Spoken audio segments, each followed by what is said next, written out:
Shalom saudara dalam Tuhan, puji nama Tuhan. Jumpa lagi dengan saya Juniwan di Juniwan 01 Channel. Saudara dalam Tuhan, seorang ustadz yaitu Ahmad Kainama selalu memutarbalikkan fakta kebenaran Alkitab dengan berkata bahwa Yesus bukan Tuhan, Yesus hanya Nabi, dan dia sering menyamakan antara Yesus dengan Isa Al-Masih. Nah saudara dalam Tuhan, di video kali ini kita mau melihat dan membahas satu pernyataan Ustadz Ahmad Kainama dibantah langsung oleh Al-Quran yang ia percaya sebagai firman Tuhan. Nah, saudara dalam Tuhan, apa pernyataan dari Ahmad Kainama yang dibantah oleh Al-Quran? Mari kita menonton cuplikan video. Pesan yang saya dapat pada saat Yesus masih hidup, Isa alaihissalam masih hidup, kepada para pengikutnya adalah, jika engkau mau masuk surga, imani dan katakan itu, yaitu pertama adalah la ilaha illallah Isa Rasulullah. Baik saudara dalam Tuhan, itu tadi cuplikan video dari Ustadz Ahmad Kainama yang mengatakan bahwa Yesus itu sama dengan Nabi Isa. Dia menyamakan Yesus dengan Nabi Isa, dan dia berkata bahwa Nabi Isa itu atau Yesus itu hanya Nabi, bukan Allah. Nah saudara dalam Tuhan, pernyataannya ini dibantah langsung oleh ayat Al-Quran. Nah saudara, supaya jelas silahkan perhatikan video berikut ini. Tidak ikut Isa Al-Masih atau Yesus disebut kafir, tertulis di Quran Surat Ali Imran 55. Oke, lanjut di video yang sebelumnya. Kan di video yang sebelumnya itu kan saya ada bahas tentang hadis yang mengatakan bahwa yang mengikuti Isa Al-Masih bukanlah orang kafir. Yang tidak mengikutinya adalah orang kafir. Nah, daripada kontra, saya bacakan dulu nih dalilnya, ada di dalam surah 3 Al-Imran ayat 55.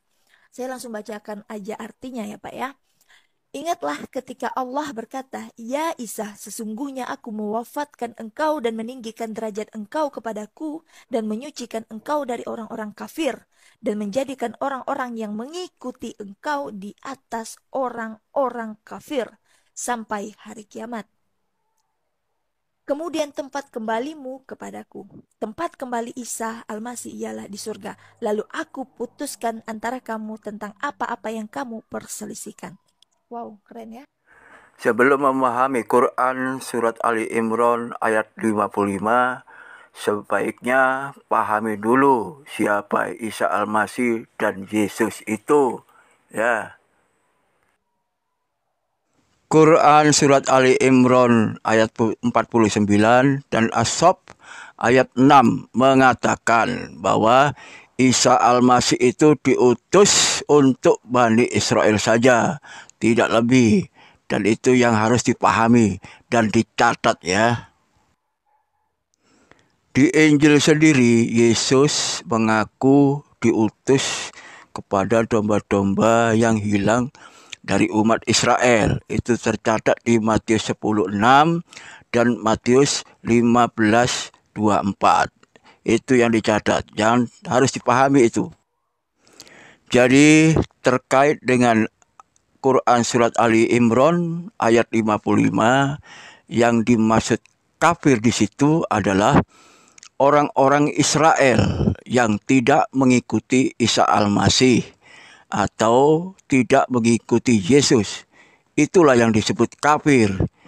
Jadi saat itu pengikut-pengikut Isa Al-Masih ataupun Yesus terfokus kepada orang-orang Bani Israel saja, tidak lebih ya. Jadi salah kalau yang dimaksud orang-orang kafir itu adalah orang-orang yang saat ini ya. Kalau saat ini adalah tugasnya Nabi Muhammad SAW, karena Nabi Muhammad diutus oleh Allah untuk seluruh alam.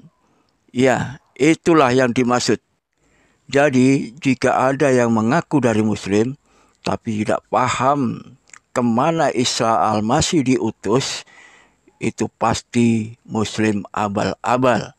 Karena ayat Al-Quran sangat jelas menjelaskan keterangan-keterangan Isa Al-Masih kemana nanti dia diutus. Baik saudara dalam Tuhan, itu videonya. Dan dari sini kita boleh melihat bahwa Nabi Isa itu tidak sekedar seorang nabi, Tapi tadi Ustadz Ahmad Kainama berkata bahwa Nabi Isa atau Yesus itu ya hanya seorang nabi, bukan Tuhan. Tetapi penjelasan di video kedua tadi, ya kita boleh mendengarkan bahwa Nabi Isa itu sebenarnya lebih daripada nabi, bahkan bisa dikatakan ya mirip dengan Tuhan ya. Jadi saudara Tuhan, saya tidak tahu mana yang benar dan mana yang salah. Apakah Ustadz Ahmad Kainama yang salah atau Al-Quran yang benar menjelaskan siapa Nabi Isa. Nah, saudara Tuhan, saudara bisa menanggapinya sendiri. Ya, sekali lagi siapa yang salah saya nggak tahu. Ya, dan jelas tadi bahwa dalam Al-Quran Nabi Isa itu atau statusnya itu lebih tinggi. Bahkan orang-orang atau saudara-saudara kita Muslim wajib mengimani daripada Nabi Isa sendiri. Dan saudara Tuhan yang luar biasa, di mana ya kalau saya perhatikan ayat tadi menjawab tuntas tuduhan Ustadz Ahmad Kainama terhadap Yesus, yang mana dia katakan bahwa Yesus bukan Tuhan. Ya, jadi saudara Tuhan, sekali lagi saya tidak tahu pendapat saudara tentang hal ini, dan jika saudara ada pendapat baru silahkan tulis di kolom komentar dan berikan komentar yang baik, yang positif dan yang membangun. Dan saudara Tuhan, ya kita bersyukur kepada Tuhan kita punya Allah yang hidup, yang mana hari-hari ini ya setiap kali firman Tuhan diputarbalikkan oleh orang-orang tertentu seperti Ustadz Ahmad Kainama tadi, ya saudara Tuhan, ada saja cara Tuhan membongkar kebohongan dan penyesatan yang mereka lakukan kepada masyarakat, kepada jamaah mereka. Sehingga saudara dalam Tuhan, hari-hari ini apa yang mereka sampaikan, ya pernyataan-pernyataan mereka, bagaimana mereka memutarbalikkan fakta kebenaran firman Tuhan, disingkapkan oleh Tuhan, sehingga jelas bahwa apa yang mereka katakan benar-benar tidak sesuai fakta kebenaran firman Tuhan. Dan saudara dalam Tuhan, ya kita juga hari-hari ini jika kita mendengarkan ceramah-ceramah seperti ini, ya saya tidak katakan ini salah atau menyesatkan, tetapi ada baiknya kita waspada. Jangan langsung percaya begitu saja, tapi kita perlu bijaksana ya, dengan cara mencari bukti kebenarannya. Apakah apa yang mereka sampaikan ini sesuai dengan kebenaran atau tidak. Dan saudara Tuhan, buat anak-anak Tuhan juga, buat umat Tuhan, buat orang Kristen terkhusus. Saudara, jika saudara mendengarkan ceramah-ceramah seperti ini, jangan berkecil hati, jangan marah, jangan kecewa, jangan dendam atau apapun. Tetapi mari kita terus berdoa kepada Tuhan supaya Tuhanlah yang membongkar aib mereka, yang membongkar kebohongan mereka, dan yang membongkar penyesatan yang mereka sampaikan kepada orang banyak. Dan saudara dalam Tuhan, kiranya video singkat ini memberkati kita, membuat kita semakin semangat dalam Tuhan Yesus, semakin percaya bahwa Kristus adalah Tuhan dan Juru Selamat kita, dan iman kita semakin kokoh, semakin teguh di dalam Kristus. Saya tidak panjang lebar, dan saya Juniwan di Juniwan 01 channel undur diri. Sampai jumpa di video berikutnya. Tuhan Yesus memberkati kita semua. Shalom.